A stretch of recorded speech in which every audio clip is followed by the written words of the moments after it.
ओम शांति। अॼु जा महावाक्य आहिनि 28/1/1980 जा। संपूर्ण ब्रह्मा ऐं ब्रह्मणनि जे संपूर्ण स्वरूप जे अंतर जो कारण ऐं निवारण। संपूर्ण ब्रह्मा ऐं ब्रह्मणनि जे संपूर्ण स्वरूप में कारण छा आहे, हुनजो निवारण छा आहे। अॼु हर हिकु ॿार जो डबल स्वरूप बाप दादा ॾिसनि पिया। कहिड़ो डबल स्वरूप आहे?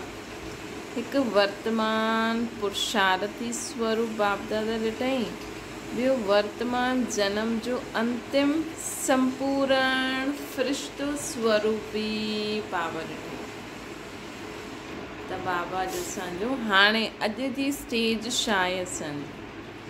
अॼु जी स्टेज जो स्वरूप पंहिंजे साम्हूं इमर्ज करो, है न।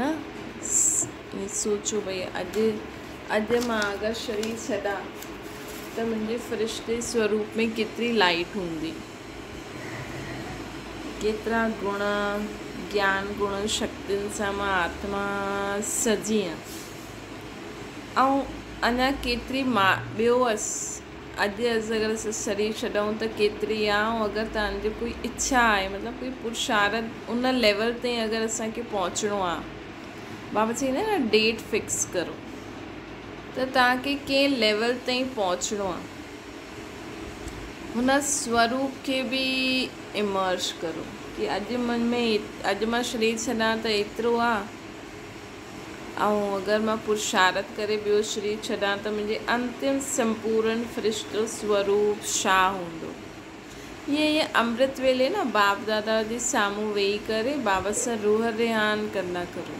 बाबा तव्हांखे ॿुधाईंदा, बाबा तव्हांखे अनुभव कराईंदा कि अॼु जी स्टेज तव्हांजी इहा आहे ऐं कल्प पहिरियों तव्हां संपूर्ण स्टेज कहिड़ी प्राप्त कई हुई।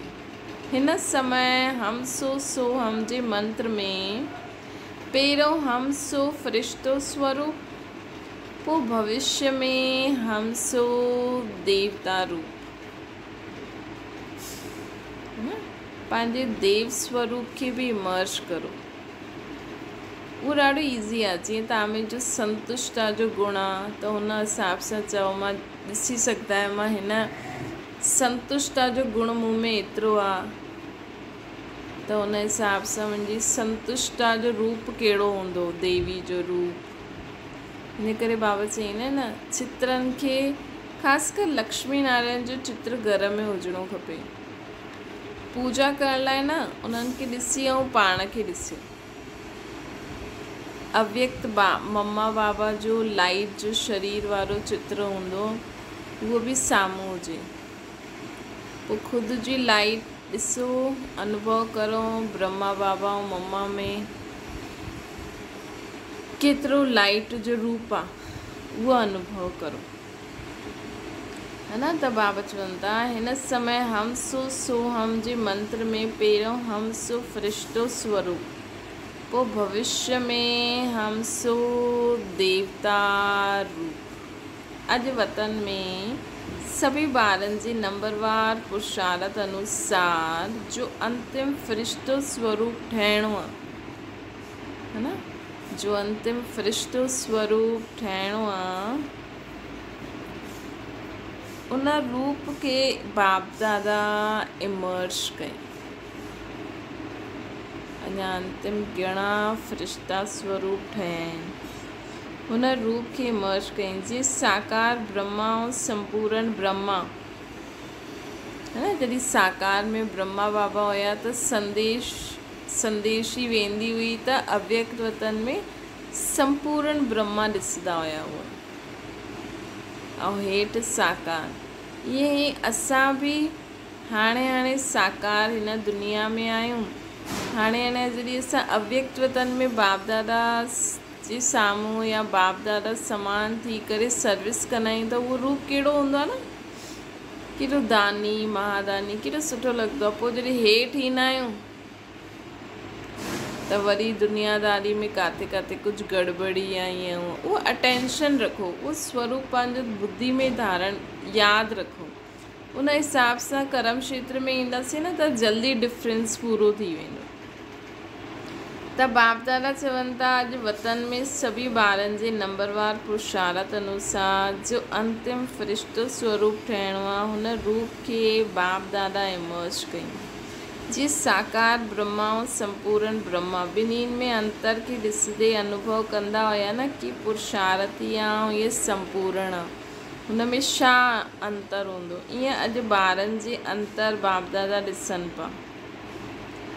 दृश्य ॾाढो सुठो हुयो, है न, दृश्य ॾाढो सुठो हुयो। बाप दादा ॾाढो सुठो दृश्य ॾिठईं। हेठि तपस्वी पुरुषार्थ रूप ऐं मथे फ़रिश्तो स्वरूप बीठो हुयो। इमेजिन करो तव्हां हेठि आहियो हिते ऐं तव्हांजे मथे तव्हांजो फ़रिश्तो स्वरूप फाइनल बीठो आहे। बाबा ईअं ॾिठईं। पंहिंजो रूप इमर्ज करे सघंदा आहियो, इमर्ज करो। बाबा खे चओ बाबा मूंखे बि ॾेखारियो। हीअं बाबा चई न साक्षात्कार जी आश न रखो, पर बाबा मूंखे बि ईअं अनुभव करायो मुंहिंजो फ़रिश्तो स्वरूप कहिड़ो आहे, है न। पंहिंजो संपूर्ण रूप ॾेखारे में ॾींदो आहे, है न। उन फ़रिश्ते रूप में कोई भी तेरी मेरी कोई भी ॻाल्हि न हूंदी। ॾाढो शुद्ध साफ़ बाप समान उहो रूप हूंदो, है न। त संपूर्ण ब्रह्मा ऐं संपूर्ण ब्रह्मण,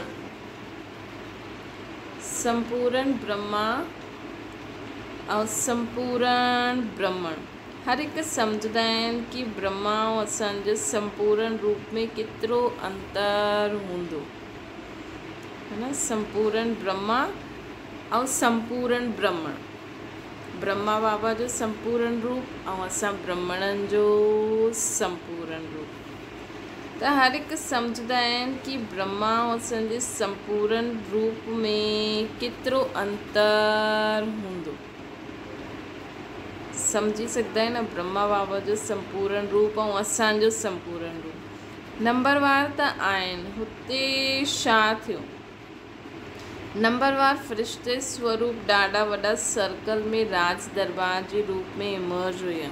मथे अव्यक्त वतन में बाबा असांजो फ़रिश्तो स्वरूप खे वॾो सर्कल में राज दरबार जे रूप में इमर्ज बाप दादा कई।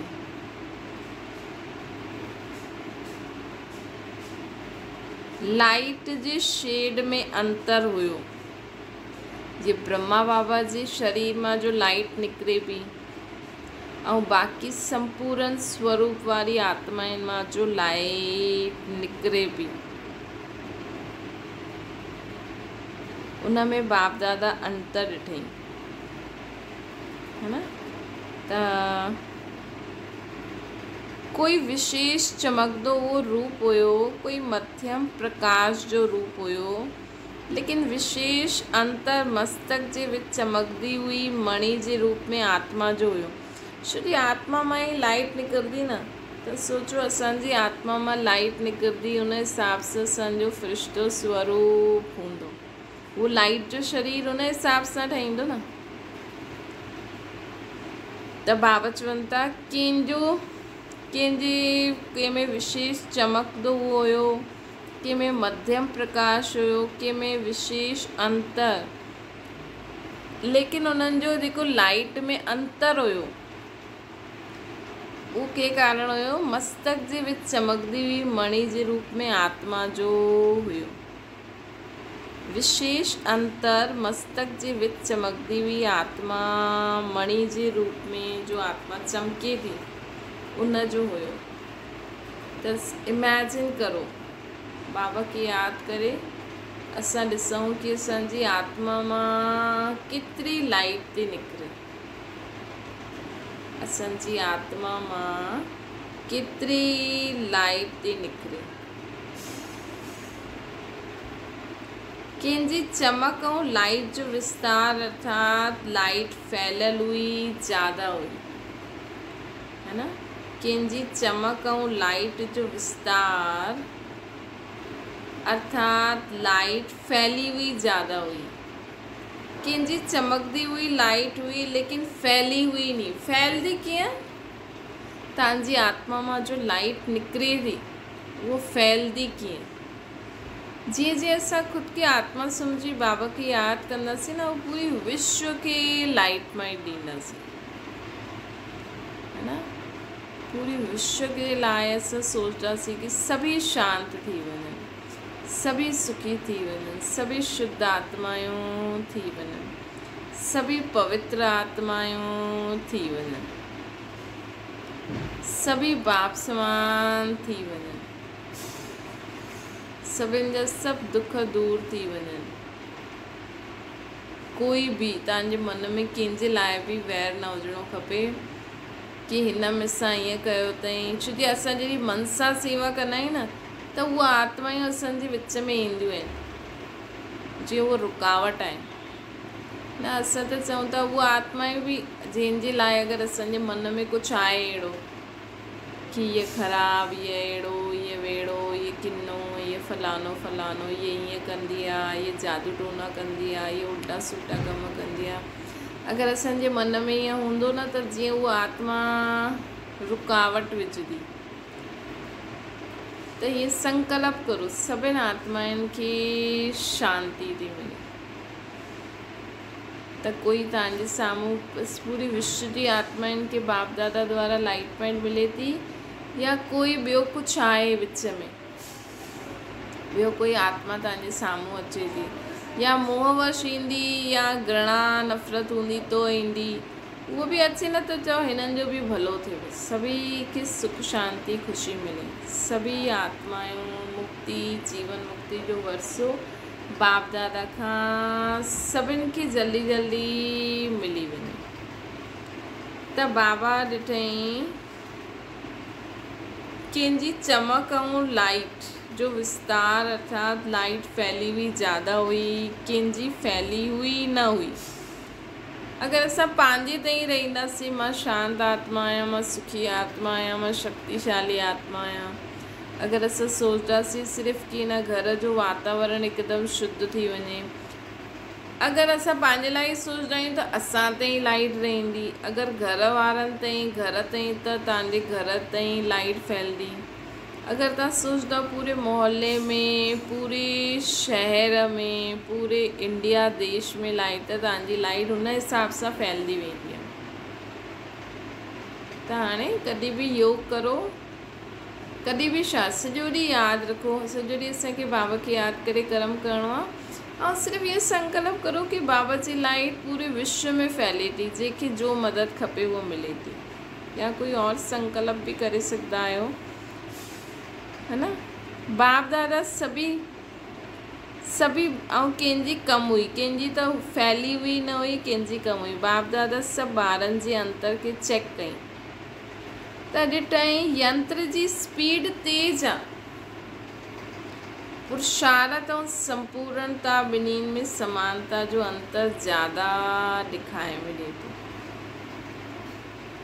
जीअं वैज्ञानिक जा यंत्र जी स्पीड तेज़ हूंदी आहे, वैसे समानता जी पुरुषार्थ जी स्पीड हुन खां कम हुई। त बाप दादा खे साम्हूं रखो ऐं मां हुन जे साम्हूं वेठी आहियां। अमृत वेले बाप दादा जे चित्र जे साम्हूं वियो, या जॾहिं बि समय मिले, हीअं न सोचो अमृत वेलो ई तव्हां सॼे ॾींहं में कॾहिं बि फ्री आहियो न, अमृत वेलो त करिणो ई आहे, उहो त जीअं बेस आहे, लेकिन सॼे ॾींहं में जॾहिं बि फ्री वेठा आहियो त बाप दादा जे साम्हूं वेही करे त ईअं अनुभव करो कि मुंहिंजी आत्मा जी लाइट भी बाप दादा समान थींदी थी वञे, मां भी हिकदमि लाइट माइट समान फ़रिश्तो थींदी थी वञा, थींदो थो वञे। बाबा मुंहिंजी आत्मा में एतिरी लाइट विझनि था, एतिरी लाइट विझनि था, एतिरी लाइट विझनि था कि मुंहिंजी आत्मा मां लाइट निकिरी पूरे विश्व ताईं फैले, पूरे विश्व ताईं फैले थी।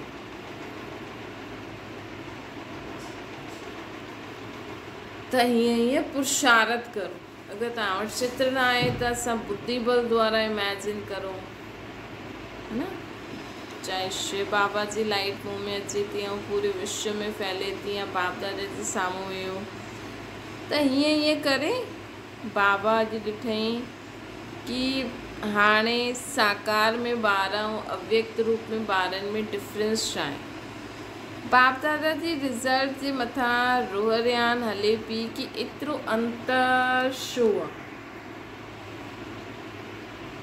बाप दादा जी रिज़ल्ट जे मथां रोहरियान हली।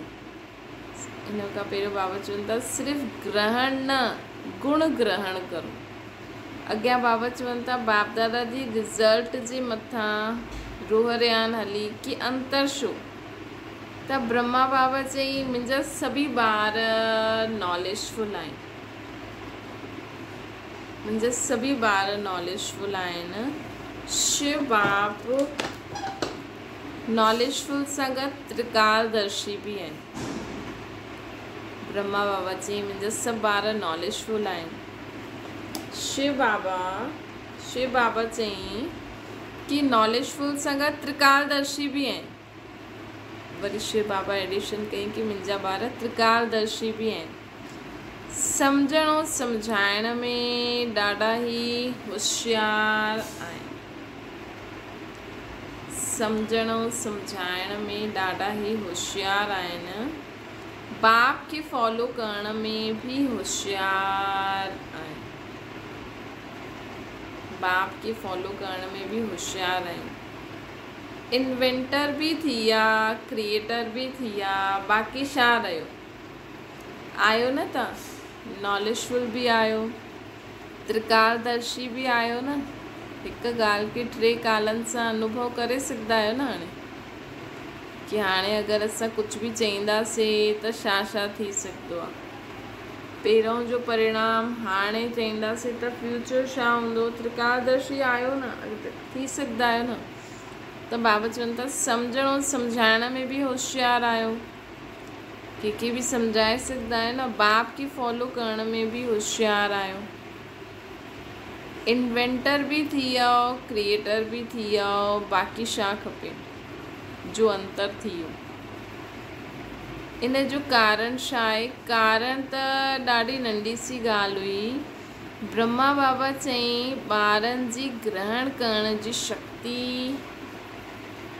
तेज आहे। हिन करे ज्ञान गुण शक्तियुनि खे ग्रहण करण सां गॾु गॾु ॿिए जी कमज़ोरी भी ग्रहण करे वठंदा आहिनि। बाप दादा चवनि था कि मुंहिंजे ॿारनि जी न ग्रहण शक्ति ॾाढी सुठी आहे। ब्रह्मा बाबा चई, ब्रह्मा बाबा ऐं शिव बाबा में रोहरियान हली कि भई ब्रह्मा बाबा में एॾी लाइट अची वई। ब्रह्मा बाबा भी उहे ई मुरलियूं पढ़े, उहे ई पुरुषार्थी जीवन जीअं असां सां गॾु। त ब्रह्मा बाबा में एॾी तेज लाइट छो आहे? ॿारनि में उन अनुसार नंबरवार छो आहे? छो जी ब्रह्मा बाबा चई मुंहिंजे ॿारनि में ग्रहण करण जी शक्ति ॾाढी तेज आहे। हिन करे ज्ञान गुण ऐं शक्तियुनि खे ग्रहण करण सां गॾु गॾु कमज़ोरियुनि खे भी ग्रहण करण जी शक्ति तेज आहे। है न? चेक करो तव्हांजी बुद्धि में कंहिंजी कमज़ोरी आहे, ये अहिड़ी आहे, ये अहिड़ी आहे। हाणे त हिन सां भी मतिलबु वैराग्य अची वञे। मतिलबु बाबा त नफ़रत शब्द त न यूज़ करूं असां, है न। त इन सां भी वैराग्य अची वञणो खपे कि असांखे कोई चए भी न फलानी अहिड़ी आहे न। जॾहिं सम्झो तव्हांजे मथे में सूरु आहे, अगरि तव्हांजे जंहिं ॾींहुं मथे में सूरु हूंदो आहे या शरीर में पेन हूंदो आहे, उन ॾींहुं कोई तव्हां सां कोई कुझु चए अहिड़ी आहे अहिड़ी आहे, त उन ॾींहुं छा चईंदा आहिनि? अरे यार मूंखे कुझु पतो न आहे, मुंहिंजो त मथे में ॾाढो सूरु थो थिए, तूं रख तूं त फ़ोन, है न। उन ॾींहुं कंहिंजी बि कुझु बि ॻाल्हि ॿुधण जी मज़ो न ईंदो आहे न। ऐं ॿिए ॾींहुं उहो ई मथे में सूरु थिए, हा छा पई चए? अच्छा अहिड़ी आहे, अहिड़ी आहे, हा मूंखे त पतो आहे अहिड़ी आहे। त हीअं ॾिसो असांजे शरीर खे जॾहिं मथे में सूरु आहे त असां कंहिंसां कुझु उन ॾींहुं त कुझु ॿुधण जी ॾिसण जी कोई बि इच्छा न थींदी आहे, है न। बसि बाबा बाबा बाबा यादि रहे, इहे करिणो आहे। या अज्ञानी माण्हू चईंदा सुम्ह पओ, उहो बि कंहिं न कंहिं भॻवान जो नाम वठंदा हूंदा। त हीअ असांजी रोज़ जी स्थिति हुजणी खपे, है न। कोई बि तव्हांखे चए न अहिड़ी अहिड़ी सभु सुठा आहिनि, तव्हां बि सुठा आहियो। छोजो दुनिया में कंहिंजी बि ग़लती न आहे। अगरि कोई चए न असांजी नुंहुं ख़राबु आहे, त हाणे तव्हां धीअरुनि खे सिर्फ़ु पढ़ाई लिखाई नौकिरी धंधो ई त भरो था न। बचपन खां पढ़ पढ़ पढ़, नौकिरी कर, पैसा कमाए, हीअं कर, ॾिस हुनजी धीअ कीअं थी करे, तूं पढ़े नथी। पोइ हुन खां पोइ शादियूं था करायो त कीअं कंदी वीचारी न। घर जो एॾो कमु हिकदमि सां बर्डन थी वियो न। किथे त हुनखे हथ में रोटियूं बि मिलनि, किथे त हुनखे माउ बाप बसि तूं पढ़, असां तुते पैसा ॾियण लाइ तयारु आहियूं। किथे त हुनखे वीचारी खे शादी खां पोइ केॾो कुझु बोझ अची वेंदो न हिकदमि सां। छोजी ससु त चईंदी न मूंखे अहिड़ी नुंहुं खपे जो घर जो कमु करे, वरी चए ॿार पैदा कर, वरी ॿार पाल, अञा ताईं त ख़ुदि ई ॿारनि जीअं पले पई उहा न। केॾी वॾा थी वेंदा आहिनि, लेकिन ॿारनि खे माण्हू अॼुकल्ह माउ पीउ ॿारनि जी ई त पाले थो। हथ में रोटियूं ॾियो, पेपर अथसि, इहो अथसि, ईअं अथसि। ऐं हुन खां पोइ बसि शादी खां पोइ हुनखे ॿार खे पैदा करे पाले छा हिकु ॿ साल में सभु अची वेंदो। त हुननि जो कसूर आहे ई न। हुननि कॾहिं घर जी साफ़ सफ़ाई छा उहो हुननि सिखियो ई न आहे, है न। अॼुकल्ह जी ॿार जो पैदा थियनि था, माण्हू चवनि था न ॿार ख़राबु आहिनि, मोबाइल टीवियूं। त अॼुकल्ह घर घर में माण्हू अकेला आहिनि, केरु सॼो ॾींहुं ॿारनि सां खेॾे, है न। त टीवी मोबाइल ख़ुदि बि ॾिसनि था त ॿारनि जी बि कोई ग़लती न आहे, कंहिंजी कोई ग़लती आहे ई न। सभु माण्हू कोई न कोई ग़लती, कोई न कोई कमी कमज़ोरी, कोई न कोई विकार, बुराई, संस्कार जे वश थी करे वीचारा परेशान आहिनि। ऐं असां ॿियो उन्हनि खे चऊं, असां ज्ञानी तू आत्मा, शक्तिशाली आत्मा, अगरि उन्हनि जे लाइ ॿियो कुझु चऊं त ॿियो उनजो वधी वञे, असां ते बि पाप पईंदो। त इन करे बाबा जी असांखे चवनि था कि मुंहिंजे ॿारनि जी ज्ञान गुण शक्तियुनि जी ग्रहण करण जी शक्ति त तेज आहे, लेकिन साथ साथ ॿियनि जी कमज़ोरियुनि खे बि ग्रहण करण जी शक्ति तेज आहे। ग्रहण करण जी शक्ति जे अॻियां गुण ग्राहक शब्द भुलिजी वेंदा आहिनि। त हाणे कंहिंजी कमज़ोरियुनि खे ग्रहण न करो, है न। कंहिंजी कमज़ोरियुनि खे ग्रहण न करो, छा ग्रहण करो? हुननि जे गुणनि खे ग्रहण करण जी शक्ति तेज करो। ये अंडरलाइन करो, असांजे दिमाग़ में हिकदमि फिट थी वञे कि असांखे हर हिक जो गुण धारण करिणो। ॾिसो ईअं माण्हू सोचंदो आहे कि ॾिस उहो पंहिंजो दुख ॿुधाए थी, हीअं थी करे, असां वेही कलाक या घणा देरि बि हुन सां ॻाल्हायूं, उहो पंहिंजो दुख ॿुधाए फलानी अहिड़ी आहे न ईअं कई। लेकिन जहिड़ी तव्हांखे मथे में सूरु आहे, शरीर में पेन आहे, तव्हां बीमार आहियो, उन ॾींहुं उहो तव्हां वटि फ़ोन कंदी त तव्हां छा चईंदव, है न। हीअं हाणे फटाफट असांखे सिर्फ़ु सम्झो कंहिंजो फ़ोन आयो, कोई तव्हांखे पंहिंजो दुख ॿुधाए थो, तव्हां बसि बाबा खे यादि करे संकल्प करो हिन आत्मा जो भलो थिए। बसि कोई न कोई बहाने सां रखो, न त फालतू में कचिरो असांजे दिमाग़ में ईंदो। पोइ असां चईंदा आहियूं योग नथो लॻे, है न। ब्रह्मा बाबा जी अंतिम स्टेज खे साम्हूं लाहियो। पहिरियों ब्रह्मा बाबा सभु ॿुधंदा हुया, लेकिन पोइ थोरी ॿुधंदा हुया, पोइ धीरे धीरे ॿार ॿुधाईंदा बि हुया, त बि बाबा शॉर्ट में करे या ॿुधंदे हुए बि न ॿुधंदा हुया, हुनखे लाइट में ई ॾींदा हुया। त हाणे असांजी उहा स्टेज अचणी खपे, छो जो हाणे लास्ट समय थो हले, है न। इहा त लड़ाई रुकी वई इंडिया पाकिस्तान जी, अञा बि रुकी न आहे, कॾहिं बि चिंगारी भड़की सघंदी आहे। त इहे ॾिसो धीरे विच विच में भड़के थी, वरी थधी थिए थी, वरी त असांखे इन सां बि सम्झी वञिणो खपे। ऐं यज्ञ में बि ॾिसो मेन हाणे सभु मथां ई सभु कुझु थिए थो कार्य, है न। त उन हिसाब सां हाणे बि असांखे जीअं ब्रह्मा बाबा जी लास्ट स्टेज हुई न, ॿुधंदे हुए न ॿुधंदो, ॾिसंदे हुए न ॾिसो, पंहिंजी उपराम स्थिति में हुया, फ़रिश्तेपन जी स्थिति में। हूअं हीअं हलो, हीअं न सोचो असां त गृहस्थी में आहियूं, हीअं आहियूं, न, जिते बि आहियो सदा सम्झो मां बाप दादा जो ॿारु आहियां। ऐं हाणे मूंखे छो जो जॾहिं असांखे वैराग्य ईंदो न इन्हनि सां, त तव्हांजे आसपास वारनि खे बि वैराग्य ईंदो। असांजे अञा इंट्रस्ट सां ॿुधूं था, हा अहिड़ी आहे वेड़ी आहे, हीअं हूअं, त उहो वाइब्रेशन फैलंदा आहिनि। त असांखे हाणे हिननि ॻाल्हियुनि सां गुणग्राहक न ठही करे, कमज़ोरी ग्रहण न करण वारी न ठही करे असांखे गुणग्राहक ठहिणो आहे। त बाबा चई हिन करे अच्छाई सां गॾु कमज़ोरी बि साथ साथ में ग्रहण करे वठंदा आहिनि। त असांखे हाणे कमज़ोरियूं ग्रहण न करणियूं आहिनि। बाबा जो ज्ञान गुण शक्तियूं असां ग्रहण कंदा आहियूं, लेकिन ॿियनि मां छा ग्रहण करो, गुण ग्रहण करो। पहिरियों ई टारगेट रखो, न त उन्हनि जी कोई न कोई बुराई असां में अची वेंदी आहे। ओम शांति चई करे छो ॻाल्हाइणो खपे, कंहिंसां बि ॻाल्हायो, चाहे तव्हांजे घर में कोई माण्हू हुजे न, बाबा जी यादि में भले असां बार बार ओम शांति छा चऊं, कोई बि हुजे, चाहे तव्हांजा ॿार ई छो न हुजनि, पहिरियों बाबा खे यादि करो, हुनखे आत्मिक दृष्टि ॾियो। जीअं परां खां ई ॾिसो उहो अचे थो, तव्हां हुनजी बाबा जी यादि में हुनजी आत्मा खे ॾिसो, हुन खां पोइ हुन सां ॻाल्हायो, है न त असां में बि हुनजी हलचल वारी स्थिति या हुन में कोई विकार बुराई आहे। जीअं उहो ज़िद कंदो, माण्हू चवंदा आहिनि इहे एॾो ज़िद थो करे त मां चिल्लायां थी पोइ, त मतिलबु हुनजे ज़िद जे संस्कार जे कारण असां में बि विकार पैदा थो थिए। त असां पहिरियों हुनखे आत्मिक दृष्टि सां बाबा खे यादि करे ॾिसूं, शांति जो दान ॾियूं, त असां में बि हुनजो अवगुण न अचे।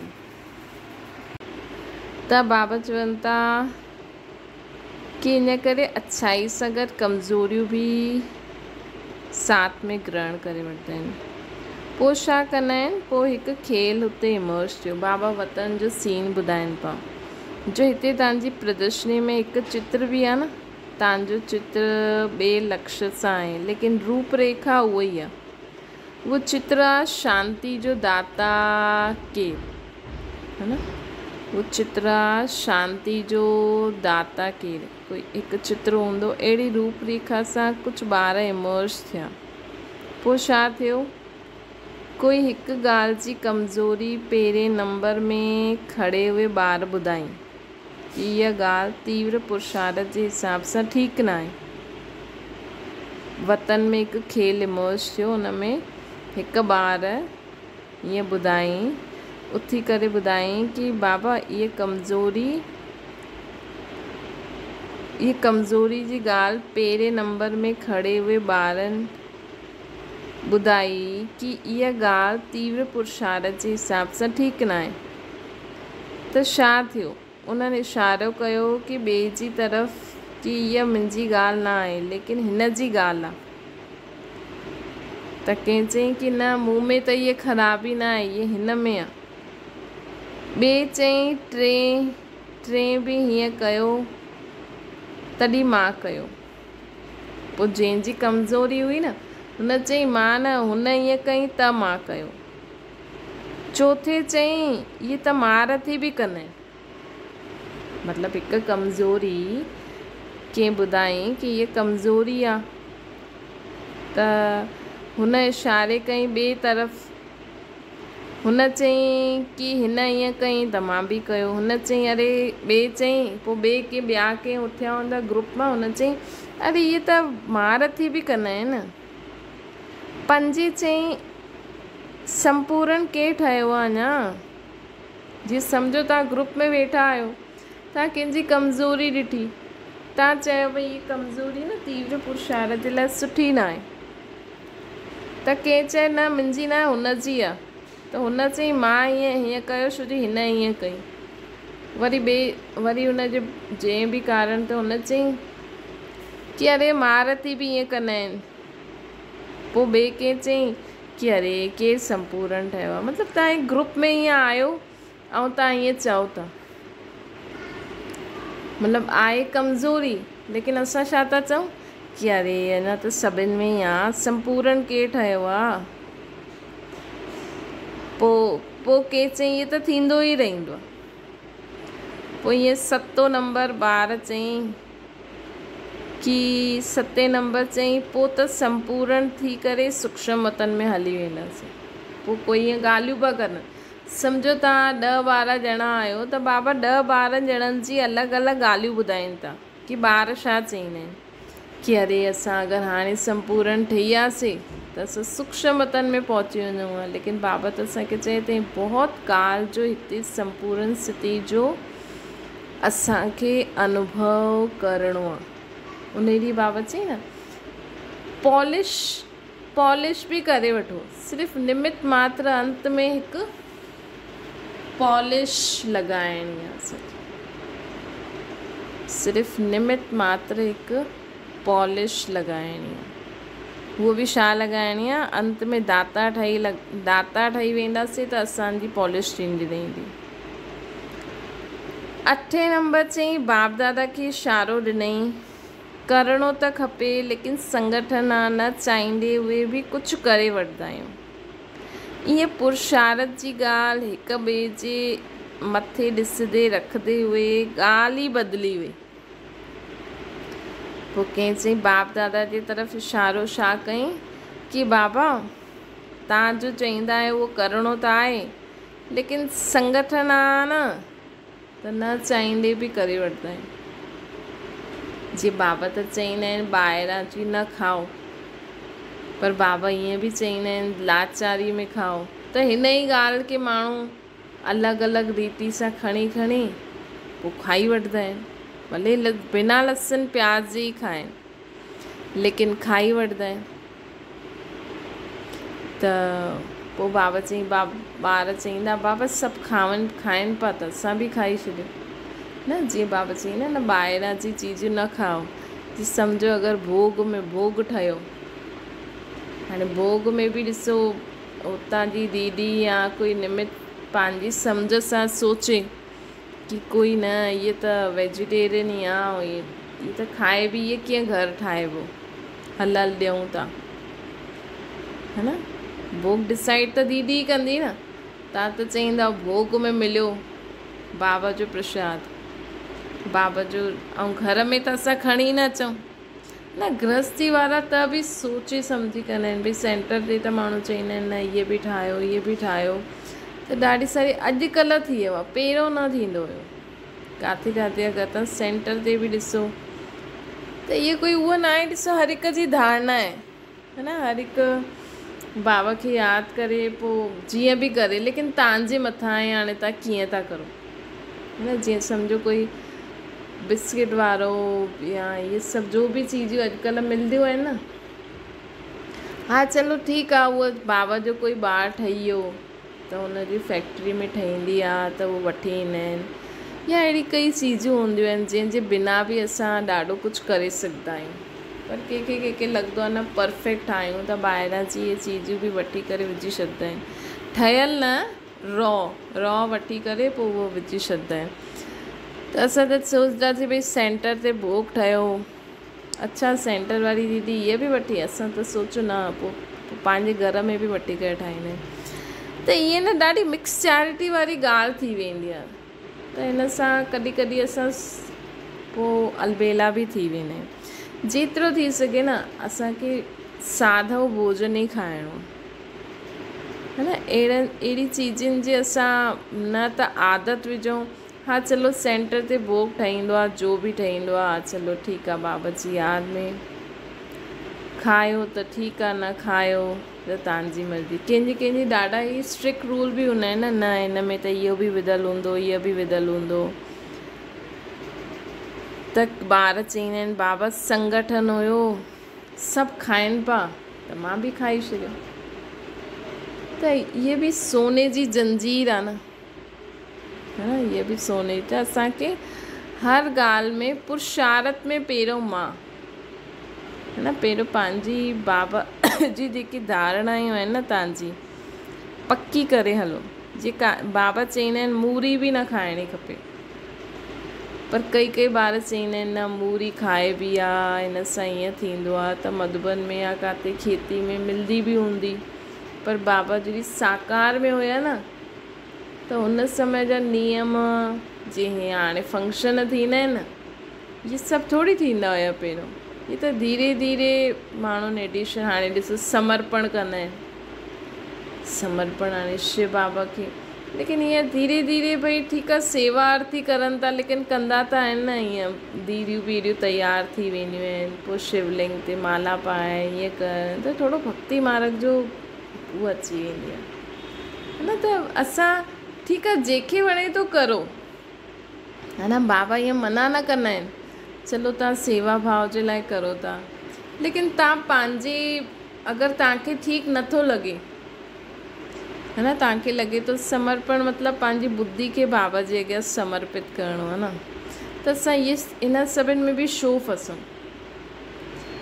चलो ठीकु आहे उहो त सेवा सम्झी करे कंदा आहिनि, लेकिन असांखे अगरि अहिड़ी सेवा न करणी आहे, असांखे त जो बाबा चईंदा आहिनि जीअं रीति चईंदा आहिनि हुन ई रीति करणी आहे, त तव्हां हुन ई रीति रहो, तव्हांखे कोई मना न कंदो। त ईअं करे यज्ञ में धीरे धीरे वधी करे ॾाढी सारी ॻाल्हियूं थींदियूं आहिनि, लेकिन लास्ट में इहे सभु बंदि थी वेंदो, पोइ जीअं आदि सो अंत थींदो। त ईअं बाबा ग्रुप में ॿारनि जी रोह रियान ॿुधाई कि अरे ईअं त सभु थींदो आहे, महारथी बि कंदा आहिनि। ॾिस हुन सेंटर में बि त कई, हुन दीदी ईअं कई, हुन दादी ईअं कई, हुन फलानी ईअं कई। दादियुनि में त बि तव्हां ॾिसो उहो भले ई उन्हनि खे कंदा, लेकिन उहो बाबा जे अनुसार ई हलिया हुया। इहे त बाक़ी धीरे धीरे जीअं ॿिया ॿार हाणे नया जनरेशन ईंदी रहंदी आहे न, त उहो यथार्थ रीति बाबा जी श्रीमत खे न सम्झी करे पोइ थोरो पंहिंजे हिसाब सां बि सेवा करण लाइ एॾो विस्तार थी वियो आहे। लेकिन हाणे सभु सार थी वेंदो, हाणे एॾो जो शो ऑफ दिखावो इहो करणु उहो करणु सभु बंदि थी वेंदो, छो कि हाणे त सभिनि खे पैगाम मिली वियो। हाणे अगरि असां दिखावो न करूं, भई दिखावे जे लाइ करिणो पवंदो आहे न माण्हुनि खे आकर्षित करण लाइ, लेकिन हाणे त ॾाढनि खे संदेश मिलियो, दिखावो थी वियो। हाणे कोई असांखे थोरी एॾो करे माण्हुनि खे कोई उहो करिणो, आकर्षित करिणो। हाणे त ख़ुदि ई माण्हू ईंदा, है न, हाणे त ख़ुदि ई माण्हू ईंदा बाबा जो योग सिखण लाइ। त हाणे धीरे धीरे सभु बंदि थी करे पोइ योग साधना, छो जी आदि में बि पहिरों योग शुरू थियो हुयो न, योग जे मथां ज़्यादा ध्यानु ॾींदा आहिनि। त बाबा अॼु असांखे चवनि था कि ॿारनि जी बाबा ईअं रोह रियान ॿुधाई, कोई छा चईंदो आहे, कोई छा चईंदो आहे, हुन में असां बाबा जी श्रीमत भुलिजी वेंदा आहियूं कि बाबा छा चई। त ईअं पुरुषार्थ जी ॻाल्हि हिक जे मथे ॾिसंदे रखंदे उहे ॻाल्हि ई बदिले वञनि। ईअं अॼुकल्ह जो प्रैक्टिकल खेल ॾाढो हलंदो आहे, जो बाबा चई न कि ॿार कमज़ोरियुनि खे ग्रहण करे वठंदा आहिनि, उहो हिन कारण थींदो आहे। चईंदा आहिनि अरे हुन बि ईअं कई, केरु संपूर्ण ठहियो आहे, संपूर्ण ठहूं त सूक्ष्म मतन में हली वञूं, है न, कि हिन कई त मां कयो, हीअं कई हीअं थी वियो, संगठन जे कारण कयो, हिन कारण माण्हू कई कमज़ोरियूं बि ग्रहण करे वठंदा आहिनि। ऐं इन खेल में लक्ष्य ऐं लक्षण में महान अंतर पइजी वेंदो। त कारण छा थियो, इन संस्कार जे कारण संपूर्ण संस्कार अञा ताईं इमर्ज न थिया आहिनि। इन कारण मतिलबु वो जो संपूर्ण संस्कार बाबा जी मुरली शुरू में ईअं थियो हुयो न कि ब्रह्मा बाबा जे संपूर्ण स्वरूप ऐं ब्रह्मणनि जे संपूर्ण स्वरूप में अंतर छो आहे, अञा ताईं असांजा संपूर्ण संस्कार इमर्ज छो न थिया आहिनि। हुन जो कारण बाबा असांखे ॿुधाईं, जो 8 रीज़न ॿुधाईं न सभिनि जी ॻाल्हियूं। त बाप दादा चईं हिन खेल जे कारण पुरुषार्थ ऐं संपूर्णता जो मेल न थी सघंदो। ये जो खेल खेॾंदा आहिनि न ॿार, हिक ॿिए जे मथां विझंदा रहंदा आहिनि ॻाल्हि, हिन जे कारण असांजी संपूर्ण स्थिति न ईंदी। त चेक करो कि अञा असांखे लक्ष्य रखिणो आहे कि मूंखे परफेक्ट बाप दादा जी कॉपी ठाहिणी आहे। हर संकल्प में, हर श्रेष्ठ मत असांखे फॉलो करे हलणी आहे। असांजा संकल्प बाप दादा जीअं हुजनि, असांजी सम्झ बाबा जीअं हुजणी खपे, असांजा संस्कार बाप दादा जीअं हुजणा खपनि। असांजा जेका बि संकल्प हलनि उहे कंहिं वांगुरु हलनि, बाप दादा वांगुरु। बुद्धि में मत भी बाप दादा जहिड़ी, मतलब जो शिव बाबा जी आहे ऐं ब्रह्मा बाबा जी। शिव बाबा जी जो मत आहे उहा ई ब्रह्मा बाबा जी हूंदी, बसि ब्रह्मा बाबा उन्हनि खे करे करे अनुभव कयो अथई। शिव बाबा अनुभव न कंदा आहिनि। शिव बाबा तव्हांखे ज्ञान ॾेई सघंदा कि ॿार ये चीज़ सही आहे, ये चीज़ सही न आहे, हीअं करिणो खपे। लेकिन बाबा कॾहिं, जीअं बाबा चईंदा आहिनि न, मूंखे छा पतो खट्टो छा आहे मिठो छा आहे, लेकिन बाबा खे ज्ञान आहे कि ये चीज़ खट्टी आहे, ये चीज़ मिठी आहे, है न। छो जे बाबा कॾहिं टेस्ट न वठंदा। असां भले ई बाबा खे भोग लॻायूं न, बाबा असांजे भोग खे टेस्ट न कंदा आहिनि। बाबा भावना जी ख़ुशबू वठंदा आहिनि कि ॿार कंहिं भावना सां ठातो अथई। त ईअं ई बाबा खे कंहिं ॻाल्हि जो अनुभव न आहे, त इन करे असांखे बाप दादा चइणो पवंदो कि असांजा संकल्प, असांजी बुद्धि, असांजा संस्कार बाप दादा जहिड़ा हुजनि। त बाप दादा मूल कारण छा ॾिठई? ग्रहण करण जी शक्ति, लेकिन गुण ग्रहण करण जी शक्ति कम आहे। अवगुण ग्रहण करण जी शक्ति आहे, लेकिन गुण ग्रहण करण जी शक्ति कम आहे। ॿी ॻाल्हि हिन खेल में बि सम्झ में अची वई हूंदी कि पंहिंजी ग़लती खे ॿियनि जे मथां विझणु ईंदो आहे, लेकिन पंहिंजी ग़लती खे महसूसु करे स्वयं ते विझणु न ईंदो आहे। भई हुन त तव्हांखे ॾिनई, लेकिन तव्हांखे त पतो आहे न, इहा ॿाहिरां जी चीज़ आहे। भले ई सेंटर ते भोग में ई छो न ॾियनि, किथे किथे थींदो हूंदो ईअं, है न। छो जी ॾिसो सभु प्रकार जा ॿार आहिनि हिते, लेकिन असांखे त पतो आहे न इहा चीज़ ठीकु न आहे, या कॾहिं कंहिं तव्हांखे चई बि छॾियो, लेकिन तव्हांखे त पतो आहे न छा ग़लति आहे छा सही आहे। बाबा जी श्रीमत हिते हिन ज्ञान में नवीनता इहा बि आहे कि हिते सेम मुरली बाबा जा ॿार सभु पढ़ंदा आहिनि, वॾा नंढा सभु ओपन आहे हिते जो योग ब्रह्मा बाबा सिखियईं, जो ज्ञान ब्रह्मा बाबा ॿुधायईं, जो ज्ञान जो योग जी तरीक़ा मम्मा बाबा दादियुनि सिखियईं, तव्हांजा वॾा टीचर सिखिया आहिनि, अञा बि सिखनि था, उहे ई तव्हांखे बि सेखारीनि था। असां सभु उहे ई सिखूं था। नंढो ॿारु इवन जो अॼु जंहिंजो पहिरियों ॾींहुं हूंदो उहो बि सेम मुरली ॿुधंदो। त असां सभु राजा आहियूं, असां सभु राजा आहियूं, मतिलबु कि असां सभिनि खे सभु कुझु पतो आहे। त असांखे कोई कुझु बि चए, चाहे वॾी दीदी छो न चए, त बि असां पंहिंजी बाबा जी जेकी श्रेष्ठ मत असांजी बुद्धि में आहे हुनखे कम में लाए करे हुन अनुसार हलूं। भले दीदी बि तव्हांखे कुझु चए न, तव्हांखे लॻे हीअ बाबा जी श्रीमत न आहे, त मन ई मन में बाबा खे चओ, बाबा दीदी हीअं चए थी। पोइ अगरि तव्हां दीदी जे चए ते कंदव बि न, त तव्हांजे मथां बोझ न पवंदो, रिस्पॉन्सिबल बाबा थी वेंदो। हीअं न सोचो दीदी चईं त मां कयो, न, मूंखे दीदी चईं मां बाबा खे ॿुधाए छॾियो। छो जो असांखे ठाहे करे बि हलणो आहे, असांखे ठीकु बि नथो लॻे, लेकिन न कंदासीं त पोइ किथे सेंटर ते न वञी सघूं, इहा बि गड़बड़ थी सघंदी आहे न। छो जो मधुबन में त उहो ई परमिशन ॾींदा आहिनि, त काथे काथे ॿार डिॼी करे जो दीदी चईंदी आहे उहो कंदा रहंदा आहिनि, बाबा खे न ॿुधाईंदा आहिनि। लेकिन असांखे बाबा खे सभु ॿुधाए करे करिणो आहे। बाबा दीदी ईअं चए थी, बाबा दीदी ईअं चए थी, त रिस्पॉन्सिबल बाबा थी वेंदो, न त तव्हांजे मथां बि बोझ अची वेंदो।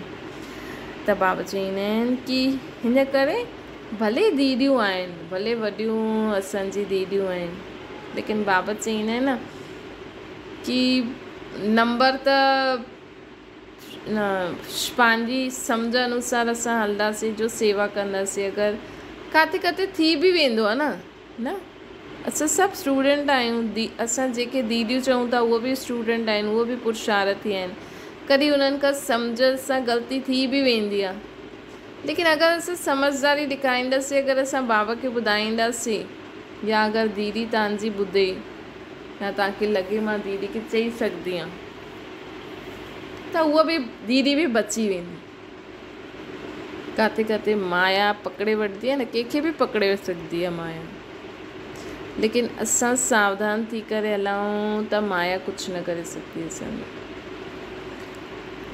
त बाबा चवनि था कि असांजी संपूर्ण स्थिति छो न आई आहे। ये खेल बाबा ॾिठईं कि ॿार पंहिंजी ग़लती महसूस न कंदा आहिनि, ॿिए जे मथां विझी छॾींदा आहिनि।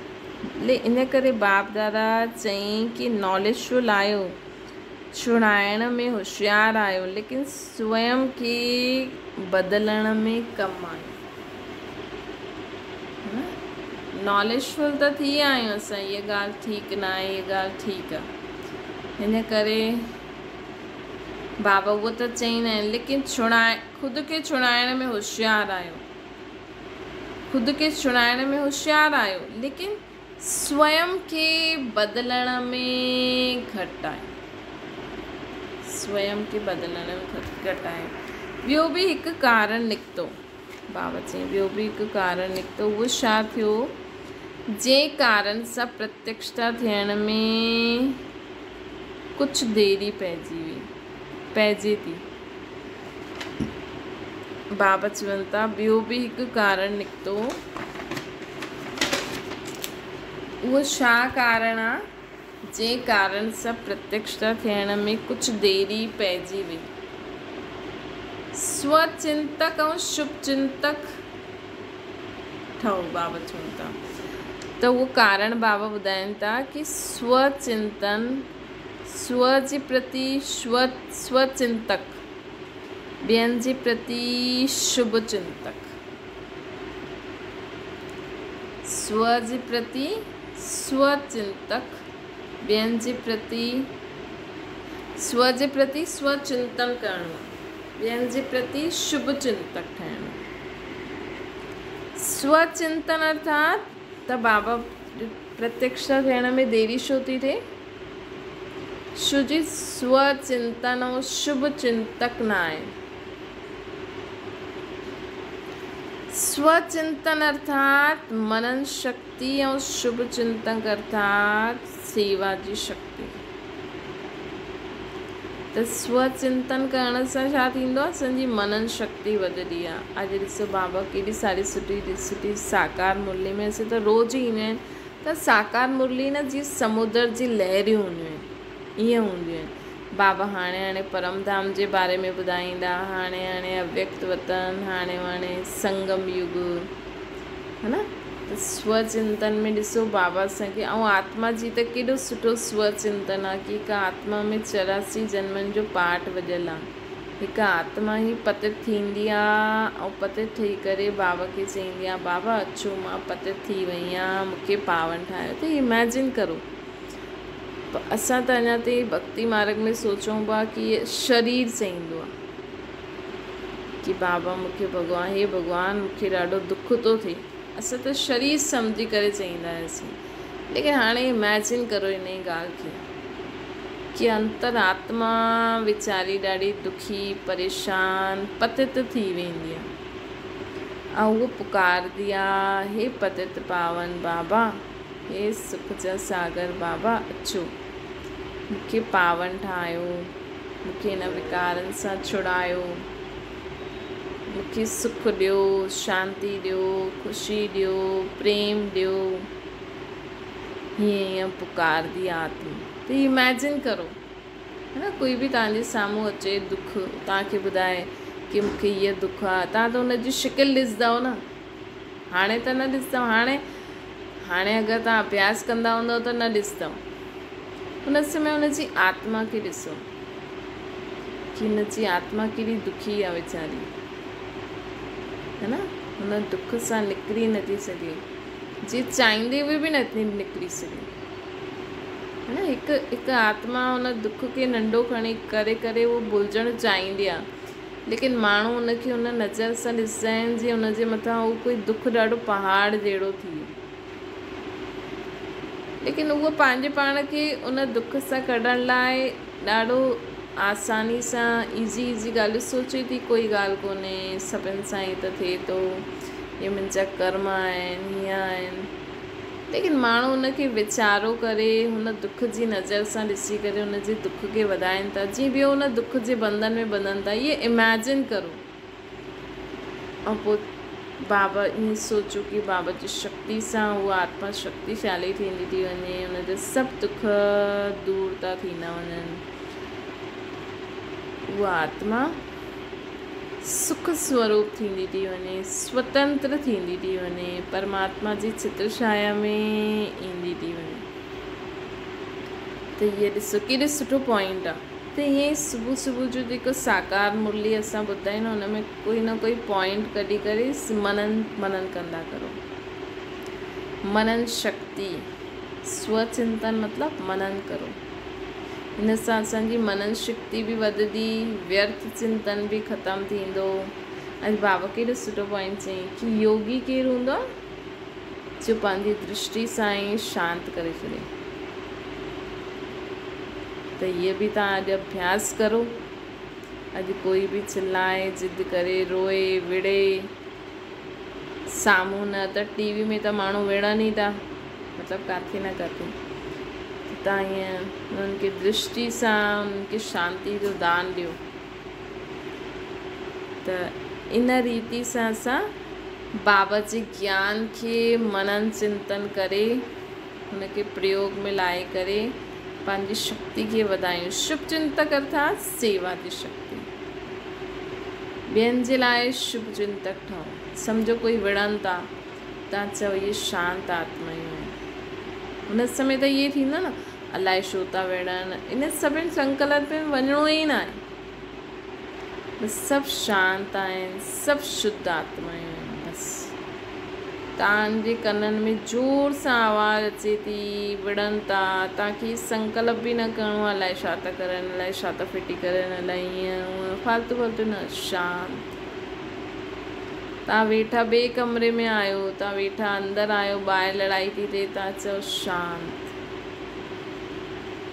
हीअ पंहिंजे योग जी शक्ति खे वधायो। चेक करो, मुंहिंजे कमरे में वेठे हुए या शांति चइण सां ॿाहिरि शांति थी वई, पोइ देश विदेश तव्हांखे पतो लॻे किथे लड़ाई थिए थी, तव्हां चओ शांत।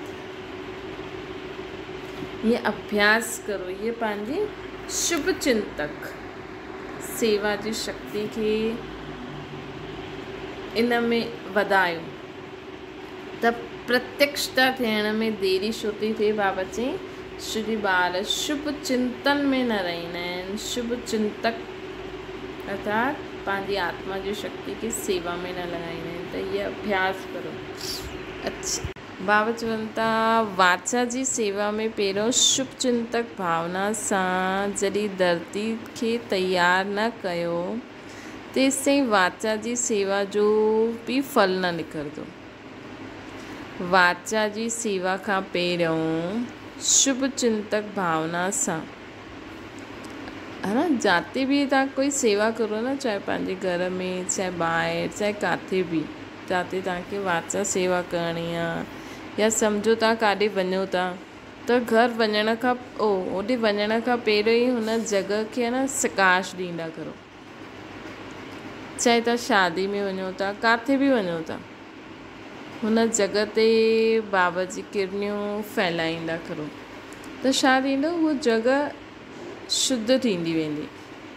पोइ अगरि उते कोई सेवा थियणी हूंदी, कंहिंखे संदेश मिलणो हूंदो, कंहिंखे मन सां दान ॾियणो ॾींदो, कंहिंखे कर्मणा द्वारा दान ॾियणो पए, त उहा सहज थी वेंदो। ऐं वैसे कंहिंखे बि अगरि तव्हांखे ज्ञान ॾियणो आहे त पहिरियों हुन आत्मा खे हुन जॻह ते बाबा जी लाइट माइट फैलायो, हुन खां पोइ ज्ञान ॾियो, हुन खां पोइ ज्ञान ॾियो त सफलता मिलंदी। बाबा चवनि था वाचा जी सेवा खां पहिरियों शुभ चिंतक भावना, जीअं त सुबुह जो अमृत वेलो उथो न त पंहिंजे घर में बि प्रकाश ॾींदा करो, हिन घर में बि सॼो ॾींहुं निर्विघ्न रहे, कोई बि विघ्न न अचे। अगरि तव्हां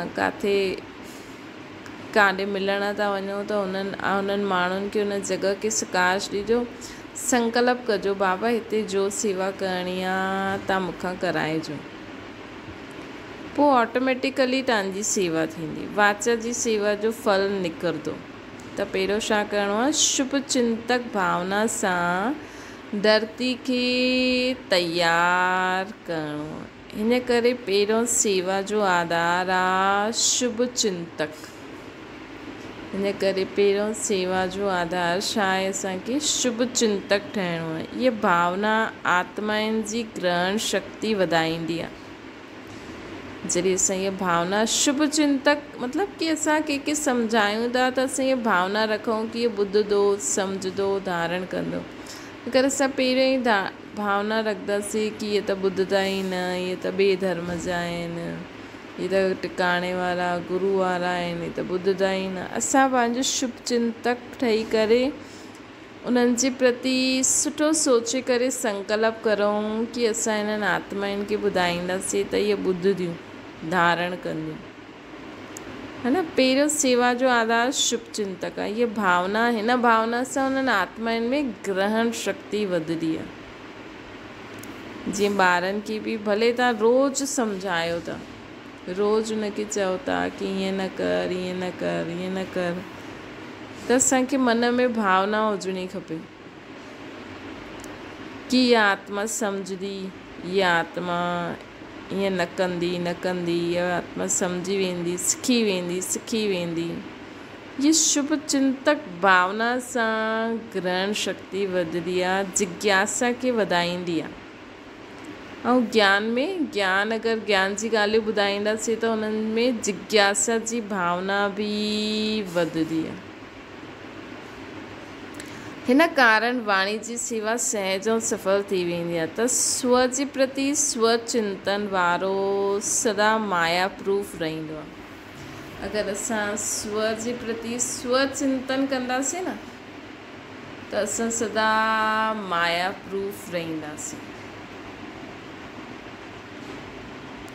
कंहिंजी बि कमज़ोरी खे ग्रहण करण सां प्रूफ थी वेंदासीं। स्वचिंतन कंदासीं त कंहिंजी बि कमज़ोरियुनि खे ग्रहण करण सां प्रूफ थी वेंदासीं। व्यक्ति व वैभव जी आकर्षण सां प्रूफ थी वेंदा। व्यक्ति व वैभव जी आकर्षण सां प्रूफ थी वेंदो। कॾहिं जॾहिं असां स्वचिंतन कंदासीं। स्वचिंतन करण सां व्यक्ति ऐं वैभव जी आकर्षण सां प्रूफ थी वेंदो। कोई भी व्यक्ति या वैभव असांखे आकर्षित न कंदो।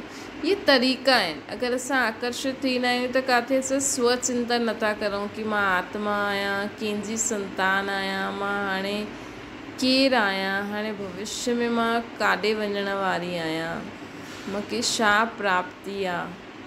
पंहिंजी प्राप्तियुनि खे साम्हूं रखो। बाबा चईंदा आहिनि न, दिलि सां चओ मुंहिंजा बाबा त पार थी वेंदो। त इहे जेका छोटा छोटा नंढा नंढा बाबा तरीक़ा ॿुधाईंदा आहिनि न, जेके बाबा चईंदा आहिनि युक्ति, है न, जेके भाषा में टोटका बि चईंदा आहिनि, नंढा नंढा तरीक़ा, त हिननि खे दिमाग़ में रखो, है न, ताकी कॾहिं बि कोई ॻाल्हि अचे ऐं असांखे यादि रहे कि बाबा चए थई माया प्रूफ थियण जे लाइ छा करिणो आहे, कहिड़े बि व्यक्ति ऐं वैभव जी असां आकर्षण में न अचूं। त स्वचिंतन मतिलबु मां केरु आहियां, कंहिंजी आहियां, किथां जी रहण वारी आहियां, समान अलॻि अलॻि, हाणे मूंखे छा छा प्राप्ति आहे, मां काॾे थी वञा। स्व जे बारे में अगरि ॾिसो तव्हांजे साम्हूं कोई वॾो ऑफिसर अची वञे त उहो व्यक्ति एॾो वॾो ऑफिसर, त हुनजी पोज़ीशन, हुनजे नाम मान शान जो हिन कलयुगी दुनिया में विनाशी पोज़ीशन, उन सां कई माण्हू आकर्षित थी वेंदा आहिनि। अॼु ॾिसो तव्हां कंहिंखे बि की सम्झो तव्हांजी कोई साहेड़ी आहे, उहो वॾी ऑफिस में जॉब कंदी आहे, वॾी पोस्ट ते आहे, एॾा माण्हू हुनखे रिगार्ड रिस्पेक्ट कंदा आहिनि, हुनजो एॾो नाम आहे, एॾो पैसो आहे, तव्हांजी साहेड़ी, लेकिन उहा अॻियां निकिरी वई त उहो कलयुगी दुनिया में अॻियां निकिती आहे न, ऐं विनाशी चीज़ुनि में।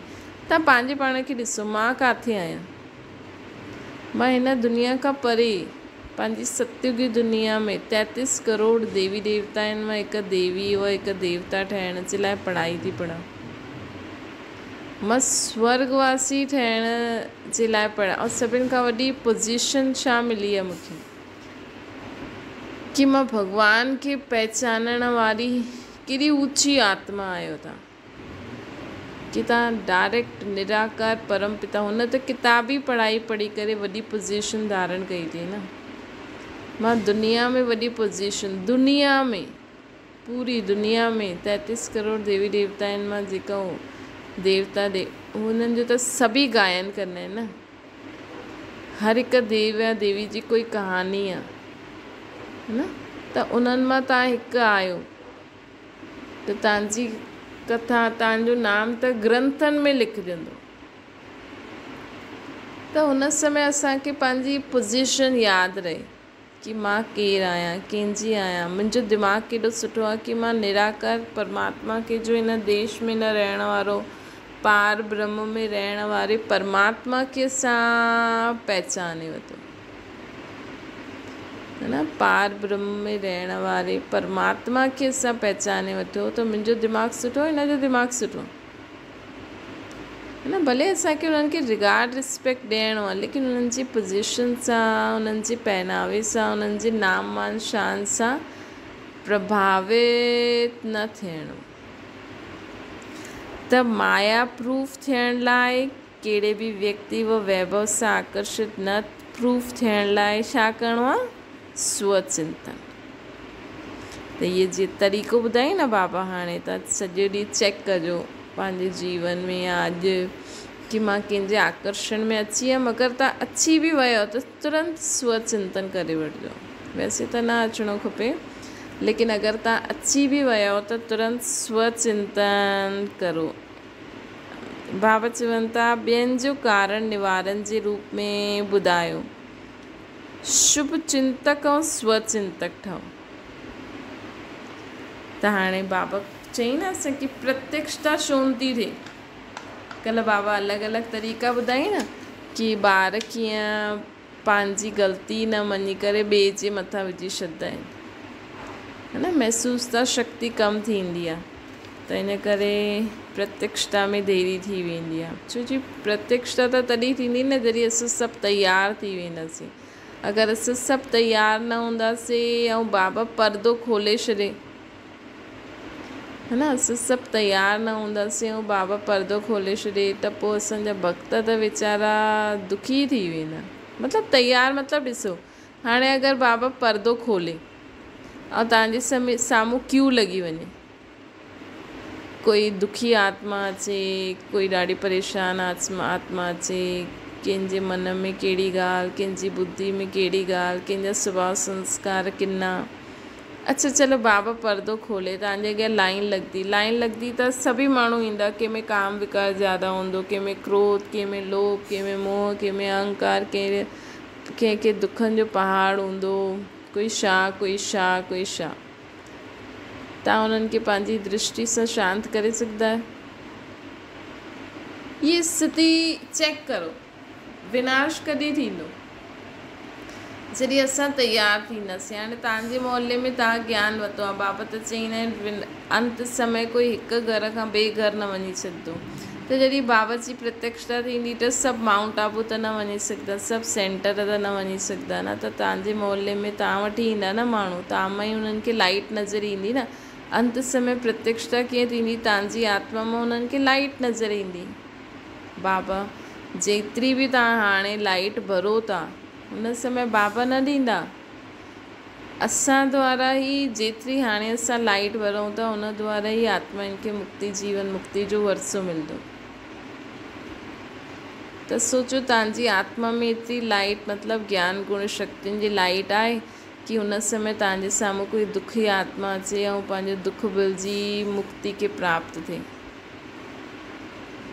हुन समय कोई कामी आत्मा तव्हांजे साम्हूं अचे ऐं उहो काम विकार सां मुक्त थी मुक्ति खे प्राप्त थिए, है न। त ईअं तव्हां में उहा स्थिति आई आहे। जॾहिं असांजी इहा स्थिति अची वञे, उहा हाणे तव्हां डेली चेक करो, तव्हांजे साम्हूं कोई बि आत्मा अचे थी ऐं हिकदमि शांत, कल्ह बाबा चई न योग मतिलबु तव्हांजी दृष्टि सां आत्मा शांत थी वञे। शांत मतिलबु ज़रूरी न चिल्लाइण में शांत, मतिलबु हुनजा काम विकार बि शांत, क्रोध बि, लोभ बि, मोह बि, अहंकार, उहो शांत हिकदमि। त सम्झो तव्हां रेडी आहियो, पोइ तव्हां बाबा खे चई सघंदा आहियो हा बाबा मां रेडी आहियां, है न। उन खां पहिरियों असांखे ख़ुदि खे ई चेक करिणो आहे कि मूंते कोई विकार वार करे थो, अञा आहे तव्हांजे मन में कोई दुख जी ॻाल्हि कि मूंसां हीअं थियो, मूंसां हुन हीअं कई, हुन हीअं कई, फलानो फलानो, हीअं कुझु आहे, कोई पुराणी बीती ॻाल्हियूं कुझु आहिनि मन में, कोई दुख कोई विकार सताईंदो आहे, ये सभु चेक करे ख़ुदि खे बि मुक्त करो ऐं एतिरी शक्ति धारण करो कि असां ॿियनि आत्माउनि खे बि मुक्त करे सघूं। त बाबा चई त छा निवारण आहे, शुभ चिंतक ठाहो ऐं स्वचिंतक ठाहो। स्वचिंतन ठहण सां माया प्रूफ, कंहिंजे बि आकर्षण सां प्रूफ थी वेंदा। शुभ चिंतक ठहण सां ॿियनि जे प्रति शुभ भावना रखण सां सेवा में सफलता थींदी। ॿियनि खे न ॾिसो, स्वयं खे ॾिसो। अॼु बाबा मुरली में चई न सुबुह सुबुह जो साकार मुरली में कि पढ़ण वारा ऊच पद पाए वेंदा, ऐं जेका तव्हांखे पढ़ाईंदा आहिनि अगरि उन्हनि कोई ग़लती कई त उहे दास दासी ठहींदा,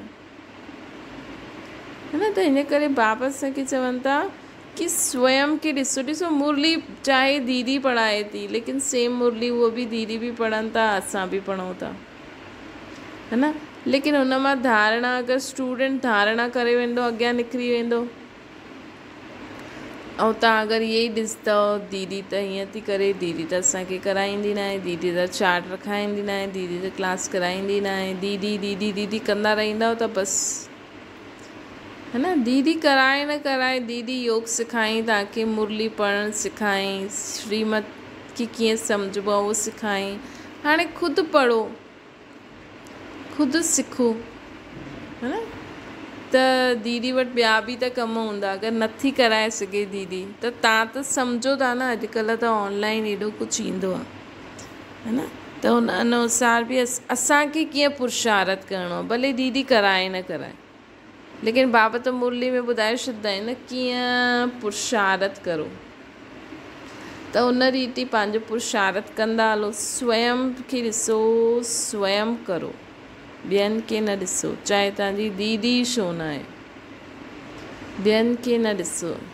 बाबा त चईंदा आहिनि ब्रह्मा बाबा खे बि न ॾिसो, पर त बि असांखे साकार में हिक खे ॾिसणो आहे त चलो ब्रह्मा बाबा खे ॾिसो, या जो दादियूं अव्यक्त थी वियूं उन्हनि खे ॾिसो, है न। त स्वयं ॿियनि खे न ॾिसो। या दीदियुनि में बि त ॾाढी सारी विशेषता हूंदी आहे न, ज़रूरी थोरी कि उन्हनि में कोई ग़लती कॾहिं कॾहिं थींदो आहे न, किथे किथे के सेंटर ते कोई दीदी हीअं कंदी आहे त ॿार चईंदा आहिनि हा दीदी बि त हीअं चईंदी आहे, दीदी न बाबा छा चईंदा आहिनि। ॿियनि खे न ॾिसो, ॿियनि खे न ॾिसो, सुठी ॻाल्हि में ॾिसो, गुण ग्राहक ठहो।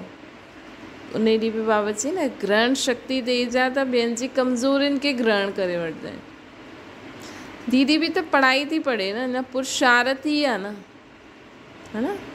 अगरि उहे संपन्न ठही वञनि हा त उहे हिते रही न सघनि हा। त असांखे ॾिसणो बि आहे त ब्रह्मा बाबा खे ॾिसो। तव्हां सभु पुरुषार्थी जो स्लोगन आहे मूंखे ॾिसी करे ॿिया कंदा। सुठी ॻाल्हियूं। असांजो स्लोगन छा आहे? मूंखे ॾिसी करे ॿिया कंदा। ॿियनि खे ॾिसी करे मां करां ईअं न, मतिलबु ग़लति कमु। ॿियनि खे ॾिसी मां करां ईअं न कयो। त ॿुधो छा रोहरियान हली शिव बाबा ऐं ब्रह्मा बाबा में। अॼुकल्ह बाप दादा कहिड़ो कमु करनि था? फाइनल माला ठाहिण जी पहिरियों मणकनि जी सिलेक्शन जो सेक्शन ठाहिनि पिया। उन ॾींहुं बि बाबा चई हाणे स्टैंप लॻायो। बाबा चई न हाणे स्टैंप लॻायो। भई तव्हां हेॾनि ॾींहंनि खां के महिनत करो था ज्ञान ॾियणु इहे करणु, त हाणे अगरि उहा ॾिसी वठो भई अगरि उहो ज्ञान असां बीज त विधो, असां उन्हनि खे ॿुधाईंदा त रहंदा आहिनि, लेकिन कॾहिं कॾहिं मन में ईंदो आहे न इहा आत्मा अचे त हुनजे पुठियां पइजी वेंदा आहिनि। त हाणे बाबा चवनि था उन ॾींहुं बाबा चई न स्टैंप लॻायो। कंहिंखे मुक्ति खपे, कंहिंखे जीवन मुक्ति खपे। ऐं हा अॼु बाबा फाइनल माला पिया ठाहिनि। फाइनल माला ठाहिण में जा पहिरियों मणकनि जी सिलेक्शन जो सेक्शन ठाहिनि पिया। फाइनल माला जी सिलेक्शन जो सेक्शन ठाहिनि पिया।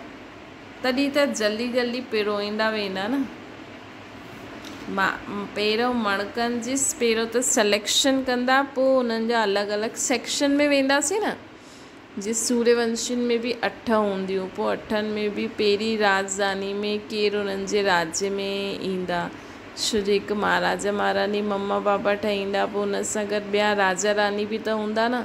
पोइ ॿी बादशाही में बि ईअं थींदो, पोइ 3 में 4 में, उन खां पोइ त्रेता युग, पोइ अलॻि अलॻि धर्मनि जा सेक्शन। त बाबा चवनि पिया माला जे मणकनि जी सिलेक्शन जो सेक्शन ठाहिनि पिया। न कंहिंखे हाणे हनुमान जी भक्ति करणी आहे, हनुमान ई खपे उन्हनि खे त उन्हनि खे हाणे फाइनल स्टैंप लॻाए छॾियो भई हनुमान जो भॻत ठही ईंदो। तव्हां हुनखे एॾो सम्झायो भई हनुमान मतिलबु छा थींदो आहे, हनुमान मतिलबु ईअं, हनुमान मतिलबु ईअं। उहो चए थो न मूंखे त हनुमान ई खपे, मूंखे त न खपे निराकार परमात्मा।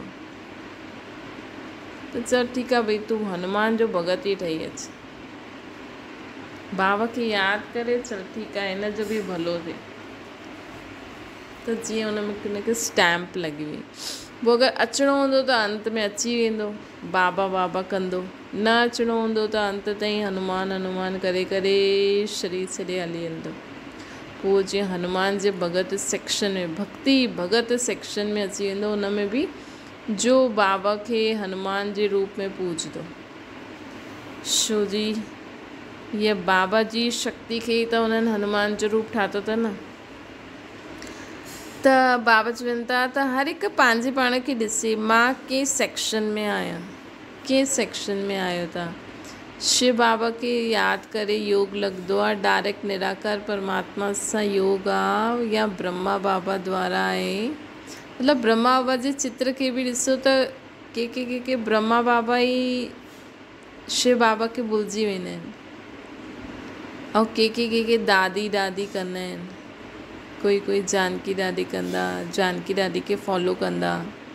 त उहो जीअं जानकी दादी जे बादशाही मतिलबु जॾहिं दादी त ईंदा अष्ट रत्ननि में, त जॾहिं उन्हनि जी बादशाही ईंदी त हुन सेक्शन में अची वेंदा। त ईअं तव्हां पंहिंजे पाण खे ॾिसो कि तव्हां दिलि सां कंहिंसां तव्हांखे डायरेक्ट बुद्धि योग जुड़ी वेंदो आहे। के केतिरो बि चओ न त पोइ हुनखे दिमाग़ में दादी ईंदा आहिनि। दादी जे कारण ई हुनजो योग बाबा सां लॻंदो बाबा सां, लेकिन दादी जे कारण विच में दादी यादि ईंदी। त हिन अनुसार तव्हां बि पंहिंजे पाण खे चेक करो कि ब्रह्मा बाबा खे ॾिसी शिव बाबा जी यादि ईंदी आहे या निराकार खे ॾिसी। ब्रह्मा बाबा में बि असां निराकार खे ई ज़्यादा यादि कंदा आहियूं। त बाबा चवनि था कि हाणे हर हिकु पंहिंजे पाण खे ॾिसे मां कहिड़े सेक्शन में ईंदमि। नंबर 1 में नंबर 1 आहिनि 8 रत्न। 8 रत्न सतयुग में। जीअं हाणे ॾिसो, हाणे जेका ॿार ईंदा उन्हनि त दादियुनि खे ॾिठो ई न। ब्रह्मा असां साकार ब्रह्मा बाबा शिव बाबा खे न ॾिठो, लेकिन त बि कंहिंजो अगरि लक्ष्य हूंदो आहे न त उनखे हाणे बि साकार जी पालना अनुभव थींदी।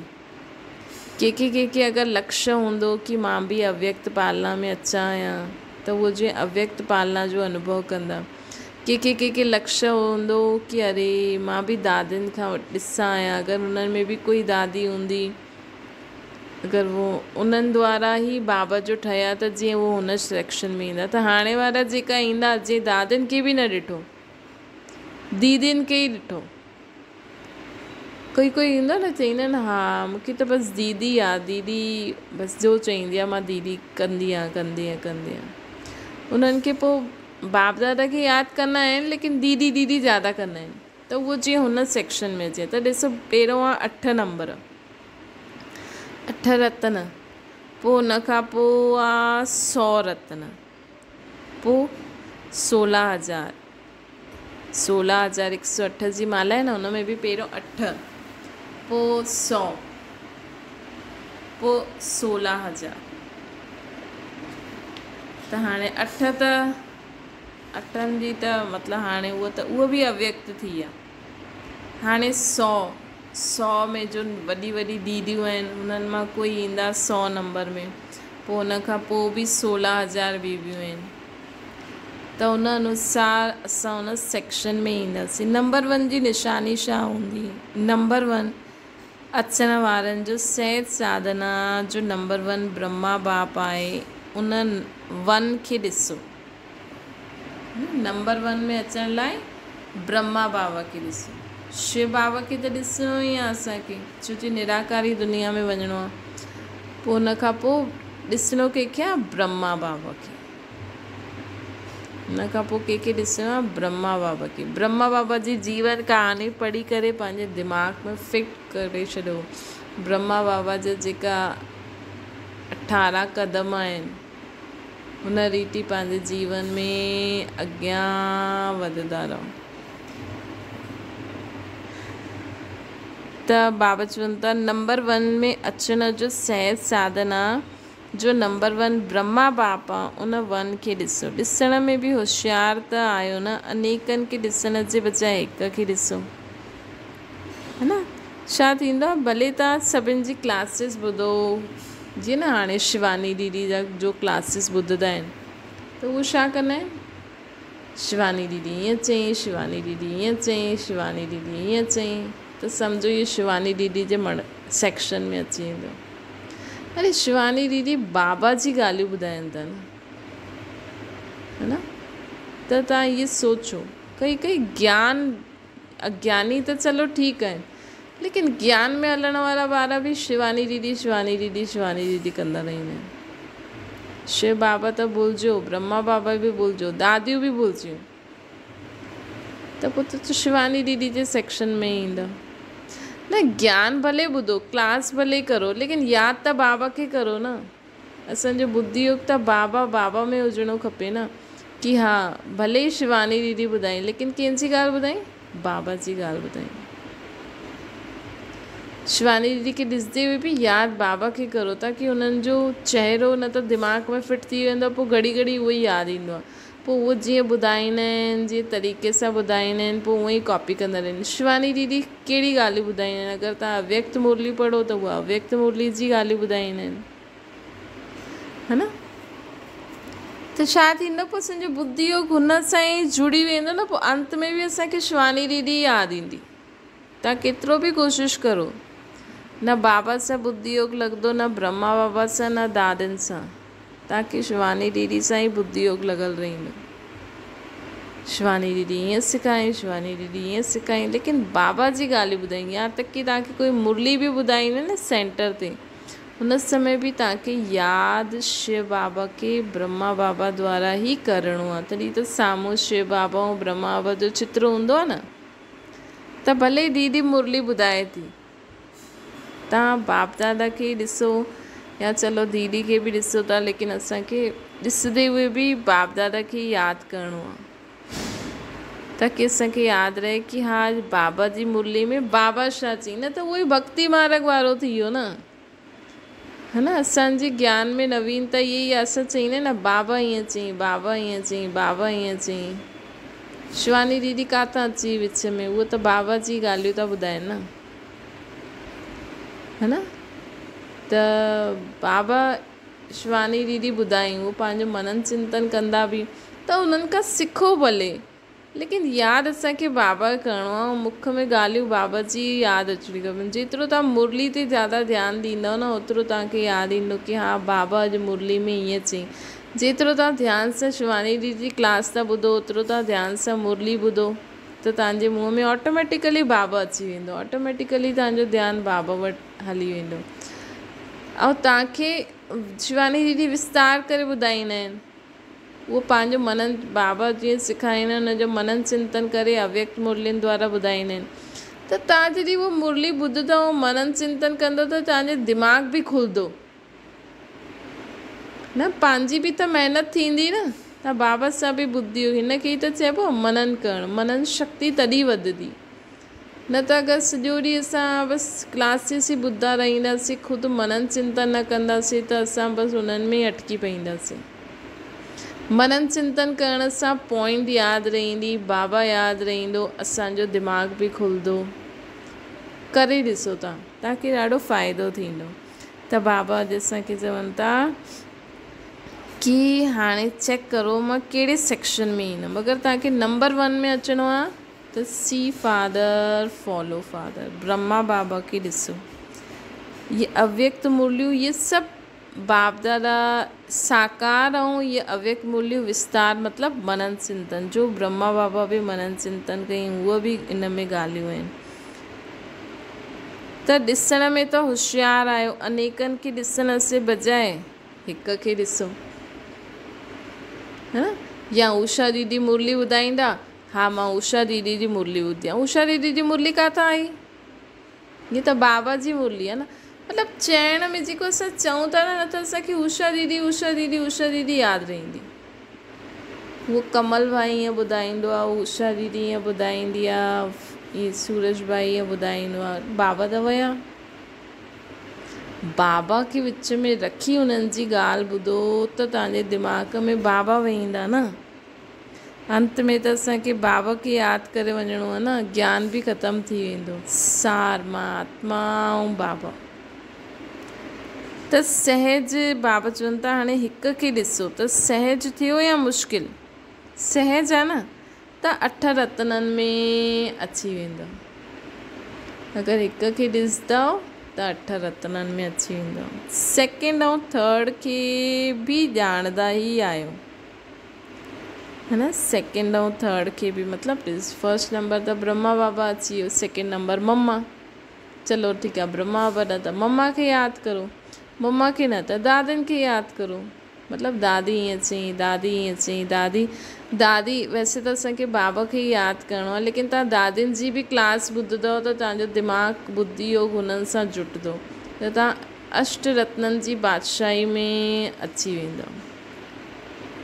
इहे सभु बाबति उहो ॿुधाइनि था। हाणे तव्हांजी मर्ज़ी आहे, अगरि तव्हां ॿियनि जी क्लासिस बि ॿुधो था त उन समय न बाप दादा खे यादि कंदा करो, ताकी उन्हनि जो चहिरो बि कॾहिं कॾहिं उन्हनि जो चहिरो, उन्हनि जो ॿुधाइण जो तरीक़ो असांजे दिमाग़ में वेही रहंदो आहे।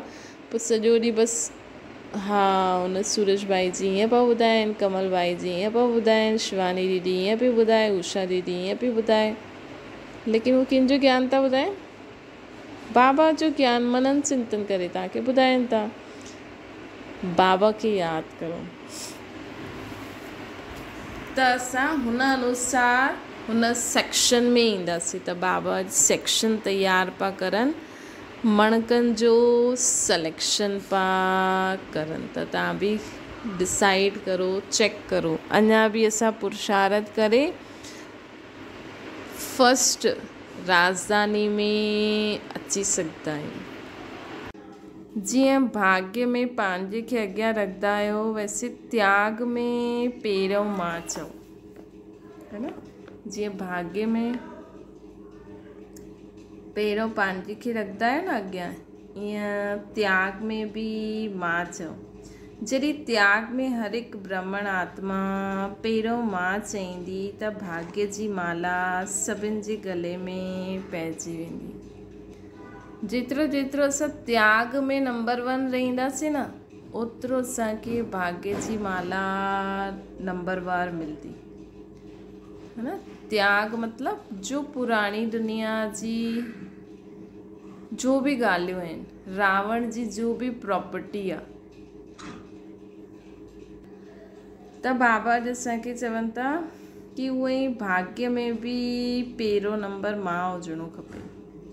त जेतिरो असां त्याग में जेतिरो असां रावण जी प्रॉपर्टी जो त्याग कंदा रहंदासीं, विकार, बुराइयूं, कमी कमज़ोरी, स्वभाव, संस्कार, पुराणी जो बि ॻाल्हियूं आहिनि, जेतिरो उन्हनि खे त्याग कंदा वेंदासीं ओतिरो असांखे भाग्य मिलंदो, ओतिरो भाग्य जी माला सभिनि जे गले में पइजी वेंदी। पंहिंजे संपूर्ण स्वरूप सफलता जी माला वठी करे तव्हां पुरुषारथ जे गले में विझण जे लाइ नज़दीक अचो था न। पंहिंजे संपूर्ण स्वरूप सफलता जी माला खणी करे तव्हां पुरुषार्थनि जे गले में विझण जे लाइ नज़दीक अचे थो। त जेतिरो असां पुरुषार्थ में त्यागपन कंदासीं न, त केरु असांजे गले में माला खणी ईंदो? असांजो संपूर्ण स्वरूप। असांजो संपूर्ण स्वरूप मतिलबु असां ओतिरो संपूर्ण स्वरूप खे धारण कंदा वेंदासीं। असां ओतिरो संपूर्ण स्वरूप खे धारण कंदा वेंदासीं जेतिरो असां त्याग जो पुरुषार्थ कंदा वेंदासीं। अंतर खे मिटाए ॾियो। हाणे पंहिंजी संपूर्ण स्वरूप ऐं जेको असांजो हाणे जो स्वरूप आहे ऐं जेको असांजो संपूर्ण स्वरूप आहे, हुन में जेको बि अंतर आहे न, उहो सभु मिटी वञे।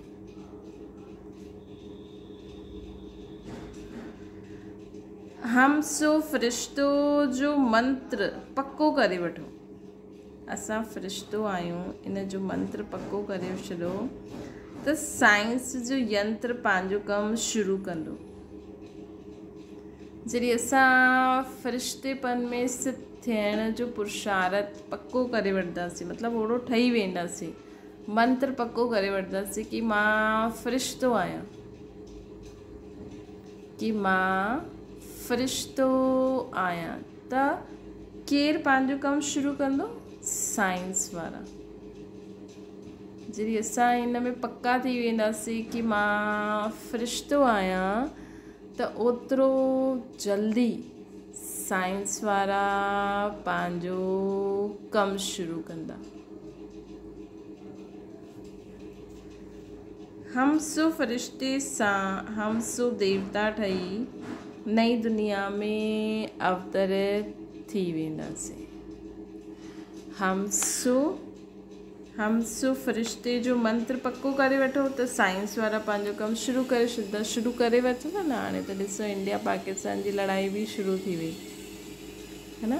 त हाणे अगरि हिकु बार छिड़ी आहे त पाकिस्तान वारा बि पंहिंजो कुझु न कुझु ईअं कमु कंदा रहंदा। अचानक कंदा न उहा बि, है न।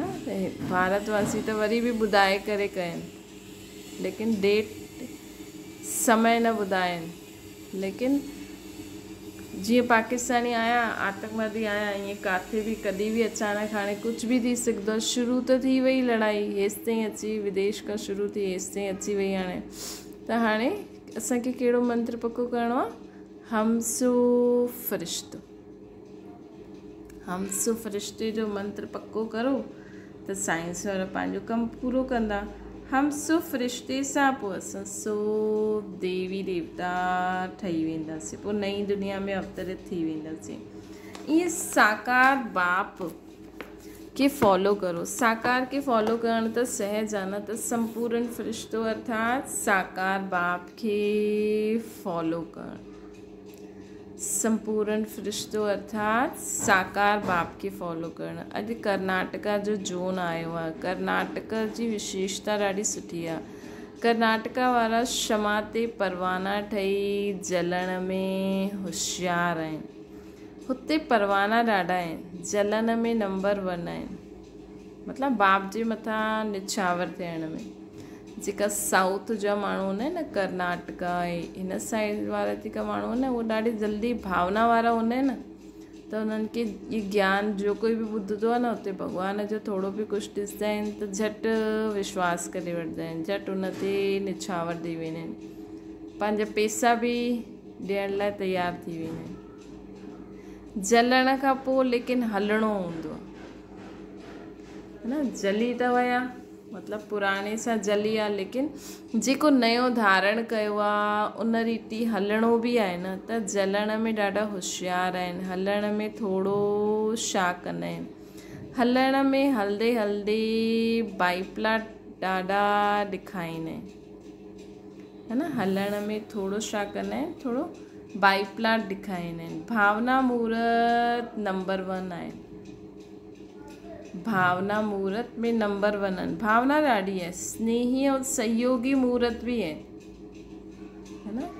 जेका साउथ वारा आहिनि न, कर्नाटका वारा, हुन में आंध्रा तमिलनाडु इहे सभु उते ई आहे न, त उते भावना ॾाढी आहे।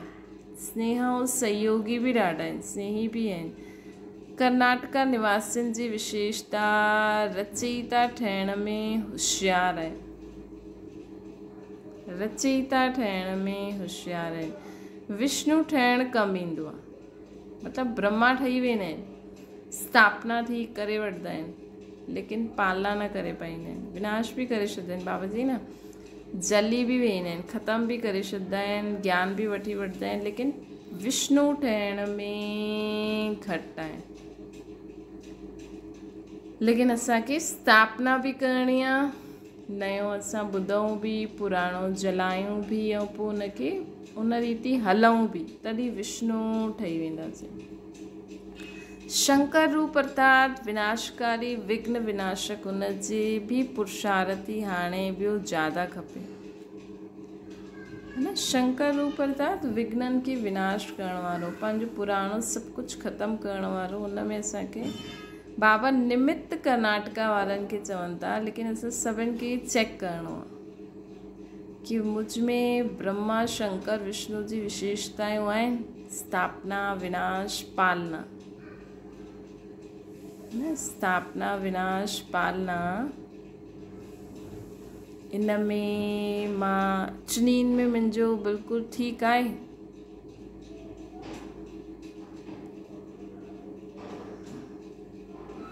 बाबा चवनि था पोइ बि बाप दादा कर्नाटका निवासियुनि खे मुबारक ॾींदा आहिनि। छो मुबारक ॾींदा आहिनि? छो जी प्रेम स्वरूप लग्न में मग्न रहण में सुठा पुरुषार्थ थी आहिनि, है न। चलो ॿियो कोई पुरुषार्थ न करो, लेकिन बाबा जे प्रेम में लग्न में मग्न थी वञो।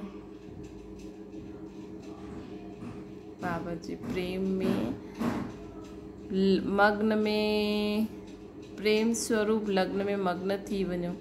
हाणे अॻियां कर्नाटका वारनि खे छा करिणो आहे, जो थिए थो, जो रहिजी वियो आहे, सॉरी। कर्नाटका जी धरती फलदायक आहे। कर्नाटका जी धरती फलदायक आहे, VIP जी फल ॾियण योग्य आहे। कर्नाटका मां VIP भी ॾाढा निकिरंदा आहिनि।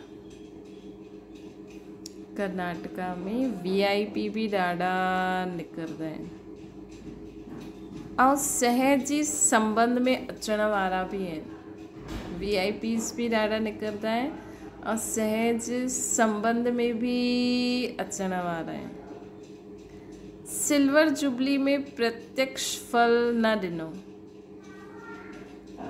VIP जो ग्रुप काथे वठी आयो त बाबा उन्हनि खे चवनि था उन समय सिल्वर जुबली थी हूंदी त चई उन समय तव्हां VIPs खे न वठी आयो। जीअं सहज धरनी आहे वैसे भारत में आवाज़ फैलाइण जे निमित ठहिण वारी आत्मायूं हुतां खां निकिरी सघंदियूं आहिनि। ॾिसो बाबा कीअं जीअं अलॻि अलॻि ज़ोन ईंदा हुया त उन्हनि खे उन धरती जी छा विशेषता आहे, हुते कहिड़ी कहिड़ी आत्मायूं निकिरी सघंदियूं आहिनि, कहिड़ी कहिड़ी आत्मा कंहिं कंहिं कम में सहयोगी ठही सघंदियूं आहिनि। त बाबा विशेष कर्नाटका जी धरनी जे लाइ चवनि था ईअं त सभिनि जे लाइ कोई कोई विशेषता आहे। कर्नाटका जे लाइ छा आहे, कर्नाटका जी धरती फलदायक आहे, VIPs जे फल ॾियण योग्य आहे ऐं सहज संबंध में अचण वारा आहिनि।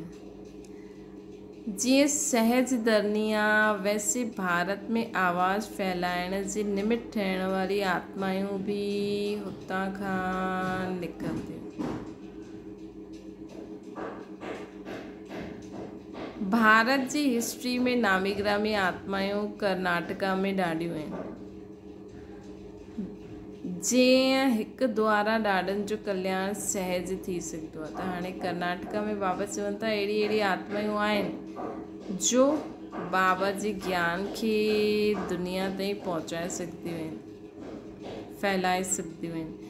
सिल्वर जुबली जी सौगात छा लाई, कर्नाटका हाणे कमाल करे ॾेखारे तो हुन समय सिल्वर जुबली थी हूंदी त बाबा चवनि था मूंखे इहे सौगात ॾियणी आहे तव्हांखे कि हुते जो आत्मायूं अहिड़ियूं आहिनि जो भारत में आवाज़ फैलाइण जे निमित ठहींदियूं, हुननि खे कढो। अच्छा, अहिड़ा सदा स्वचिंतक शुभ चिंतक सदा फॉलो फादर करण वारियूं आत्माउनि खे स्वपरिवर्तन सां विश्व परिवर्तन करण वारी आत्माउनि खे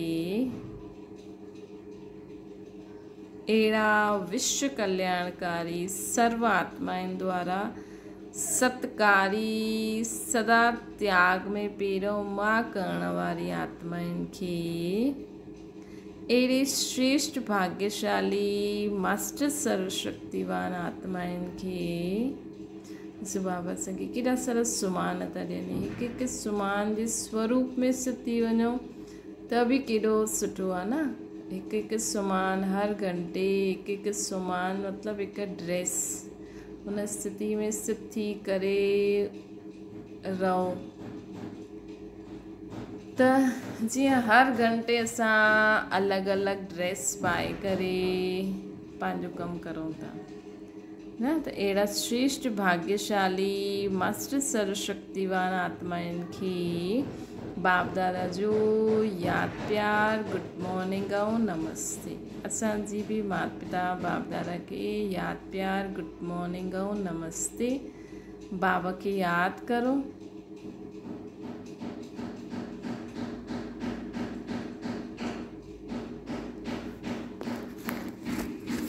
ओम शांति।